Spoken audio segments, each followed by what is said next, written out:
Do you want to travel, but you're tired of waiting for someone to come with you and you're kind of too scared to do it alone? This video is for you. I'll show you how I started solo traveling and how you can start too. My first solo trip was not because I was brave, it was because I got rejected.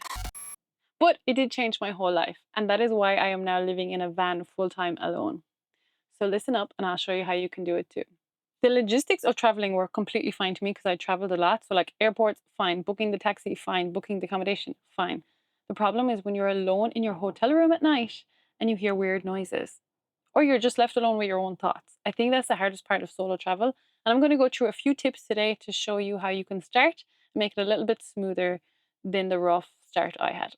The first couple of days alone were quite hard. And I remember I was calling my friends and just like looking for anyone to talk to and spending like whole days without talking to anyone, especially when you're in a country where their language is different to your language or your language is different to their language, whatever way you want to say it. But after a few days, I was like, oh my God, this is the best thing ever. My first tip for you, get a pen and paper, is to start small. For me, I used to work for myself. I would work evenings and weekends when all my friends were free. So maybe I'm off work on a Wednesday in the daytime. If I didn't start doing things by myself, I would have literally had no life.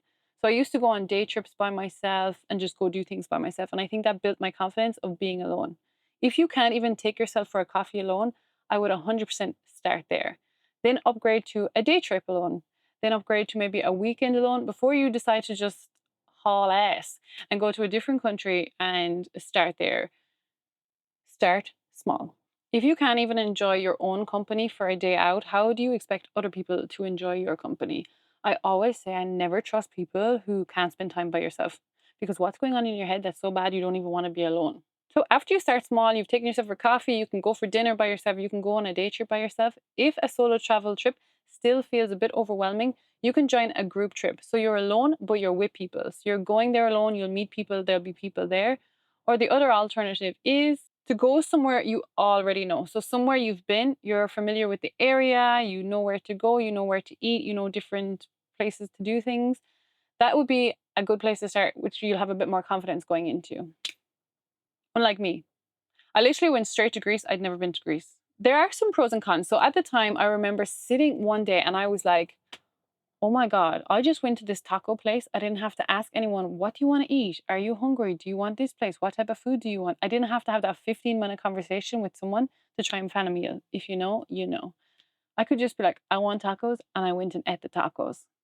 The cons are like, I felt like in that holiday, I had to be home by 8:30 because it was getting dark. The road I had to walk back to the apartment on was a little bit like, it wasn't lit up. So I didn't really want to be out at night. So I think there is some limitations, especially if you are in like a more secluded area.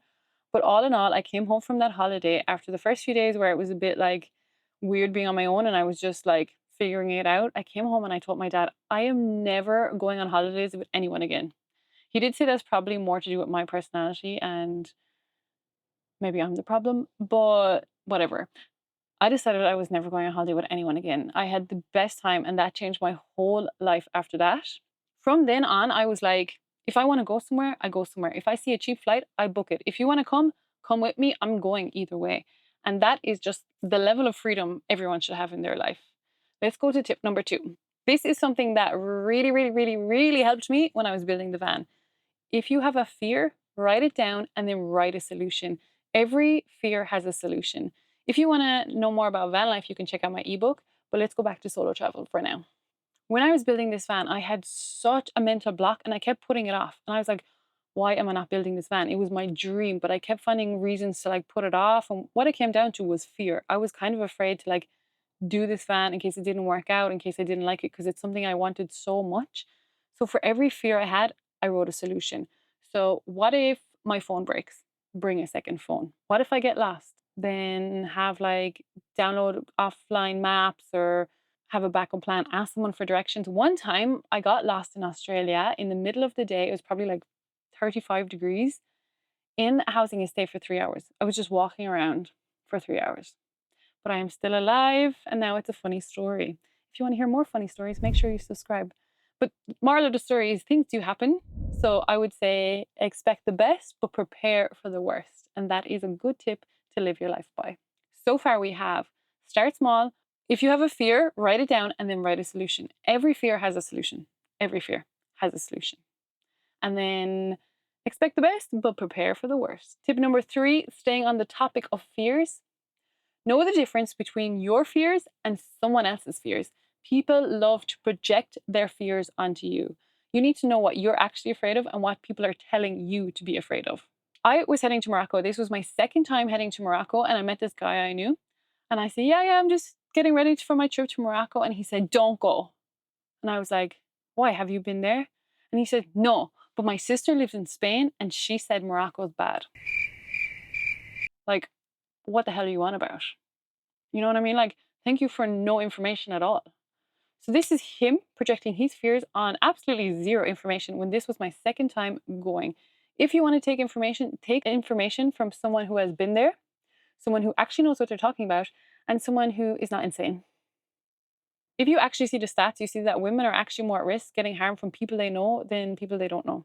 So that's kind of like a big reason to go solo travel, right? I'm not saying there's no danger out there, but bad and good things happen no matter what you do in life. So you might as well do what you want and then just deal with the bad and good things as they come. Solo travel has been one of the most empowering, life-changing, confidence-building, inspirational things I've ever done in my whole life. It has changed my whole life. I've literally spent like 11 months alone in this van because I had the confidence to go away. If I had waited for my friends to come with me, I'd be still sitting at home. They've come and they've joined me for a week and they've had such a nice time, but this is not their dream. This is my dream. So I had to go alone, and then they come and I inspire people along the way. Solo travel has made me rely on absolutely no one. One of my favorite quotes is the quote that when you're walking, but when you go for a walk with someone has to change their pace to match each other. Otherwise, you're obviously just one's walking in front of the other, and that's kind of weird. I don't know, I butchered that quote, but you know what I mean? Like, someone has to adjust their pace to walk with you when you bring another person. Solo travel means you are traveling at your own pace through your life. You're not waiting for anyone, you're not slowing down, you're not running trying to catch up. You are moving exactly how you want, where you want, when you want. So if this doesn't inspire you to start, I don't know what does. Please, if you have any fears, drop them in the comments. I will help you. And if you have any inspirational stories, drop them and let's help other people too. Thank you for being here. If you found this helpful, make sure you like, subscribe, and all of that stuff because I want to keep traveling. Okay, thank you. But actually, I should have said this at the start. Disclaimer, once you start solo traveling, you may never want to travel with anyone again. Don't say I didn't warn you.